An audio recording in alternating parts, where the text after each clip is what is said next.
witnessed a bit of a phenomenon today. I'm not sure.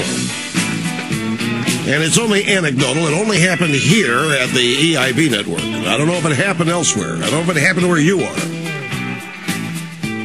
Obama comes on to discuss voter registration.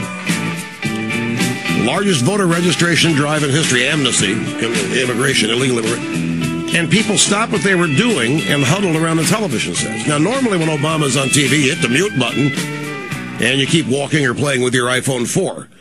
With his speech, people stopped and were glued to it and were outraged at what they were hearing. Our policy in Iran is a joke. The economy doesn't exist. The only thing growing is Obama's ears, his nose, and federal employment. The Gulf cleanup. There is none. And what did he focus on today? What does he come to us today on? Illegal immigration. Or voting rights for illegal immigrants in time for the 2012 election scheme. You see, he does have priorities. They're his and not ours. Why do you listen to this program? Why do you listen? I will explain why you listen to this program by going back to this program, March 22nd this year. This is what I said. The next big push will be amnesty for as many millions of illegal immigrants who are here. Obama is going to need their votes in 2012. The Democrats are going to need their votes at every election from this day forward. If down the road we have elections, and I'm not joking. The Constitution has just been ripped to shreds, so why is anything in it safe? And I want you to hear how Obama's going to sell this. I want you to hear how Obama's going to run around the country at these rallies. Here's what he's going to say. There are some people who don't like your skin color, who don't think you should be American. He has come to divide. He has come to conquer. Is there anybody who now doubts what I meant when I said, I hope he fails? That's Barack Obama, or me, talking about Obama and his next, right after health care. So here's the next big push. March 22, 2010, this morning at American University. Barack Obama. The ink on our Constitution was barely dry when, amidst conflict, Congress passed the Alien and Sedition Acts, which placed harsh restrictions of those suspected of having foreign allegiances. A century ago, immigrants from Ireland, Italy, Poland, other European countries were routinely subjected to rank discrimination and ugly stereotypes. Chinese immigrants were held in detention and deported from Angel Island in the San Francisco Bay. They didn't even get to come in. The politics of who is and who is not allowed to enter this country and on what terms has always been contentious. And that remains true today. Do I know this man? Do I know this party? Do I know the left? Or do I know him? March 22, Obama will play the race card. Here's Barack Obama telling a lie. The Arizona law. It's not just that the law Arizona passed is divisive, although it has fanned the flames of an already contentious debate. Laws like Arizona's put huge pressures on local law enforcement to enforce rules that ultimately are unenforceable. It puts pressure on already hard-strapped state and local budgets. It makes it difficult for people here illegally to report crimes, driving a wedge between communities and law enforcement, making our streets more dangerous, and the jobs of our police officers more difficult.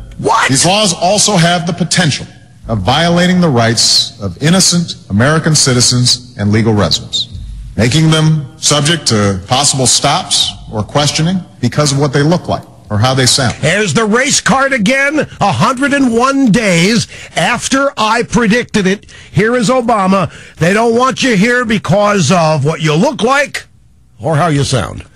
The Arizona law is practically word for word what the federal law is, which is not being enforced.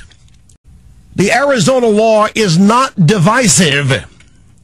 It is attempting to secure the border of Arizona on Mexico because Obama will not do it.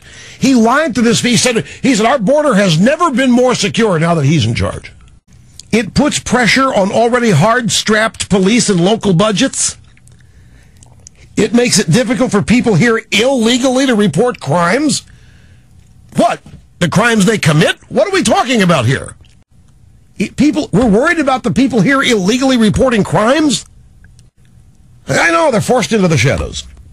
Driving a wedge between communities and law. The wedge is being driven by you, sir, between the American people and your regime. It's relentless. There's no stopping these people. Amnesty is headed our way. It is the largest voter registration drive in American history. And in the midst of everything else falling apart, in the midst of everything not working, what do? You just throw more chaos and confusion into the mix, and you just frustrate people all to hell so that they have no idea what's up, what's down, whether they're coming or going. Panic, chaos, tumult. That's the prescription. That's what this regime wants, and they are getting it. Obama says we cannot deport 11 million illegals. I don't know anybody who's saying we should. But anyway, it's another straw man argument. Here's what he said. The majority of Americans are skeptical of a blanket amnesty. They are also skeptical that it is possible to round up and deport 11 million people. They know it's not possible. It would tear at the very fabric of this nation, because immigrants who are here illegally are now intricately woven into that fabric. Many have children who are American citizens. Even if it was possible, a program of mass deportations would disrupt our economy and communities in ways that most Americans would find intolerable. I just don't know what to say about this. How can it be any more disrupted than it is? You know, ladies and gentlemen, Obama said the borders are too vast to secure. Whatever ever happened is, yes, we can business. Whatever happened to all this stuff? Yes, we can.